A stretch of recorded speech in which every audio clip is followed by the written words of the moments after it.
Video vamos a revisar la estequiometría de sistemas de flujo en fase líquida. Anteriormente lo que habíamos utilizado era el sistema de un reactor intermitente en fase líquida. ¿Por qué no habría diferencia entre fase gas y fase líquida? Es porque el volumen del reactor permanece constante y no hay flujos que puedan incrementar o disminuir debido a la pérdida o ganancia de moles, tal como es el caso de los sistemas con flujo. Los sistemas con flujo pueden incrementar el flujo volumétrico o puede disminuir ese flujo volumétrico, lo que va a afectar directamente lo que se ve afectado directamente por la cantidad de números de moles que hay en el sistema.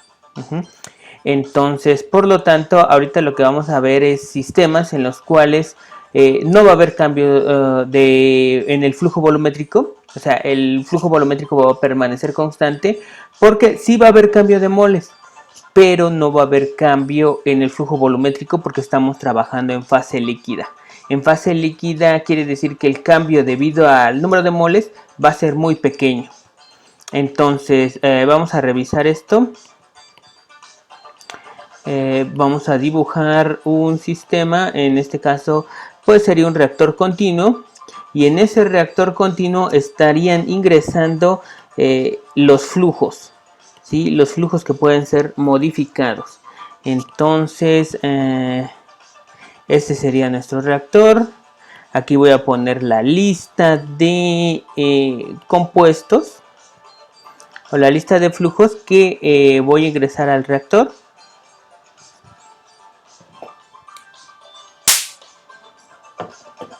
¿Sí? Entonces aquí tenemos que la reacción que se va a estar llevando a cabo va a ser la misma general, que sería el compuesto A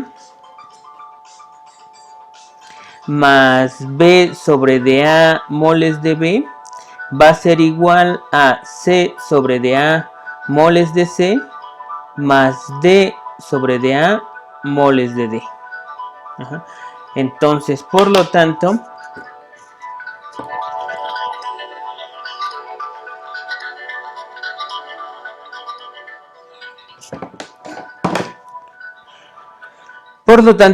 este reactor puede ser que sea un reactor en serie, un reactor que sea un primer reactor, no sabemos. Entonces, por lo tanto, lo que vamos a hacer es que vamos a introducir los flujos como si fuera un reactor en serie, para que después, si es que nosotros no los vamos a utilizar como reactor en serie, sino como primer reactor, eliminemos los productos.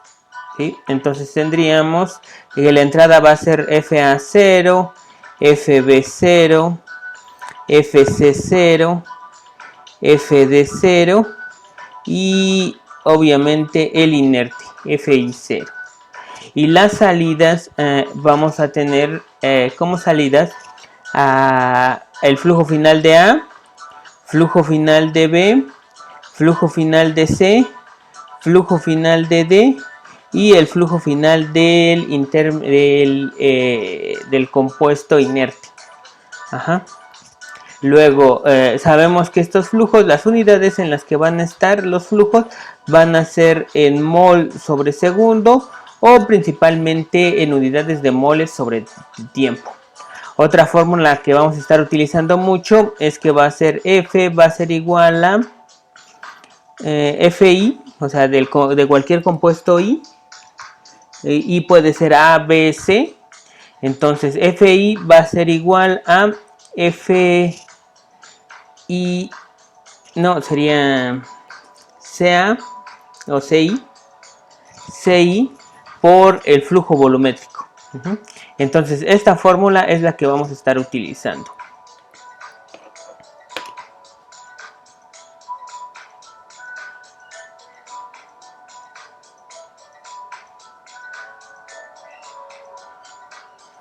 ¿Sí? Entonces no me gusta así. Así está. Entonces, lo que vamos a hacer es que vamos a hacer nuestra tabla otra vez de estequiometría. En la tabla de estequiometría tendríamos la especie. Tendríamos el flujo.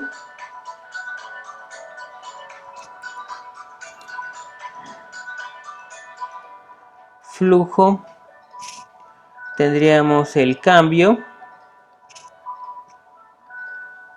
Y tendríamos la cantidad final. Ajá. Entonces las especies ya sabemos que va a ser la especie A, la especie B, especie C. Bueno, voy a borrarla, no me gustó así. Siento que están muy... Aquí está. Entonces la especie sería la especie A, especie B, especie C, especie D y especie I, y también el total. Ajá. El flujo, pues vamos a tener un flujo inicial que se va a llamar FA0. Luego vamos a tener un flujo FB0 que lo vamos a obtener directamente de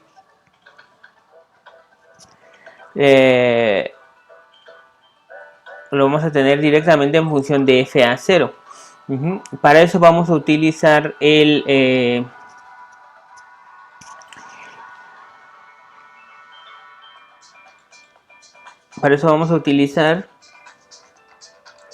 concepto de teta i.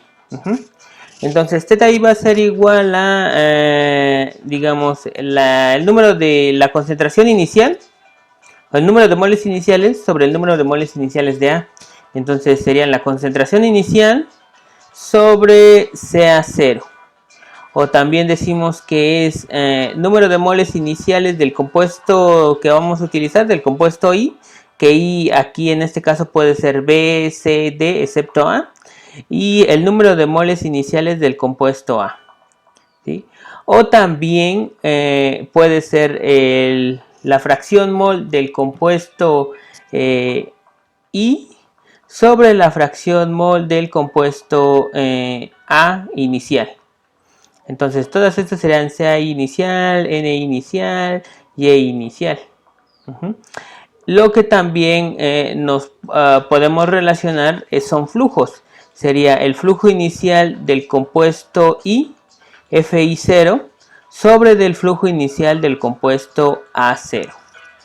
Entonces, si se dan cuenta, ¿qué unidades tendrían? Pues, de hecho, esto no tendrían unidades, porque serían concentración, y concentración es adimensional. Número de moles entre número de moles adimensional. ¿Sí? Esto sería fracción entre fracción, las dos de por sí ya son adimensionales. Y estos serían flujo de moles iniciales, sería mol sobre segundo sobre de mol sobre segundo, también es adimensional. Entonces guarda la misma proporción, sería lo mismo utilizar concentraciones que flujos en este caso. Entonces, por lo tanto, si nosotros calculamos teta B, perdón, teta B va a ser el flujo FB0, el flujo inicial de B, sobre de el flujo inicial de A, FA0. Ajá. Entonces, a final de cuentas, si yo quiero el flujo inicial de B, FB0, esto va a ser igual a el flujo teta B, sobre de FA0. ¿Sí? ¿Por qué? Porque esto, digamos, este F0 con este F0 se eliminan y nos quedaría FB0 igual con FB0. Entonces, esto sería teta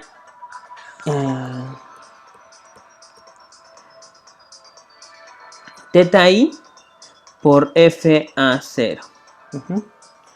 Y luego la misma lógica aplicaríamos a todos los demás. FC0 sería igual a teta C. Aquí me faltó. Este no es I. Este ya sería B. Ajá. Sería FA0 por teta C. FD0 va a ser igual a teta D por FA0. FI0 va a ser igual a teta I por FA0. Y F total pues va a ser la suma de todos estos moles, que serían FT0.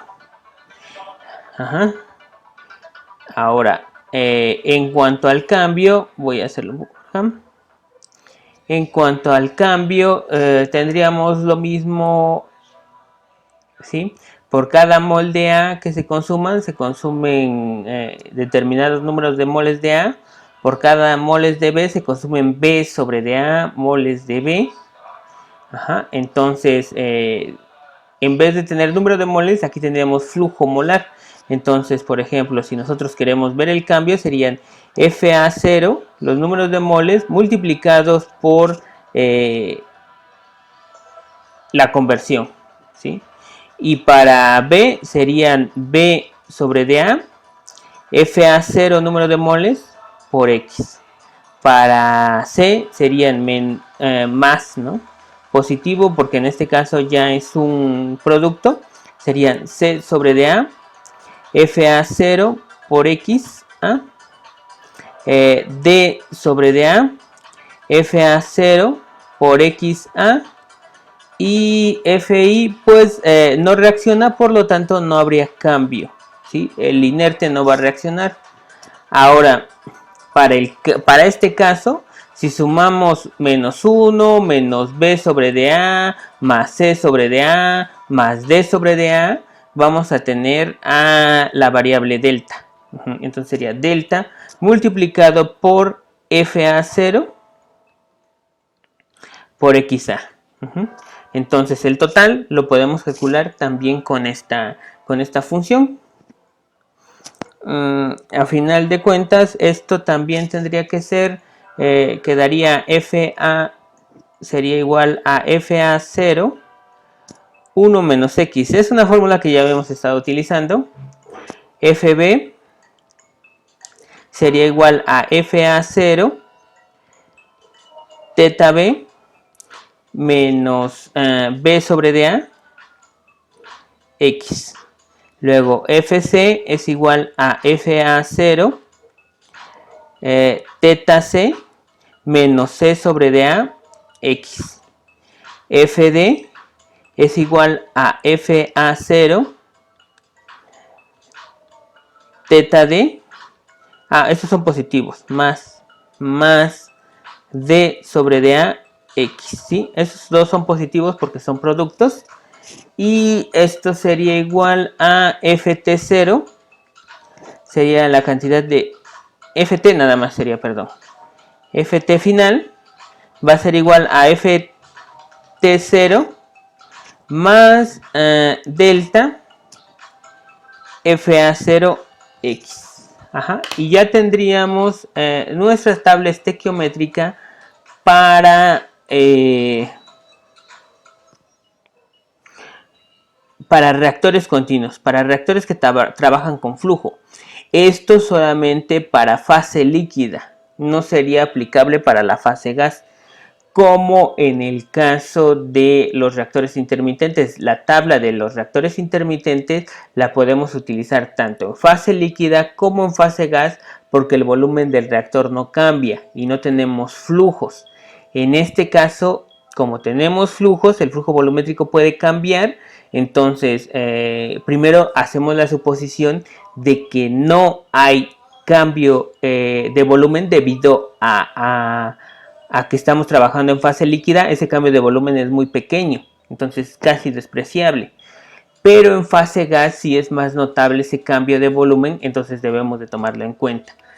Entonces, esto solamente serviría para fase líquida porque no estamos tomando en cuenta el cambio de volumen.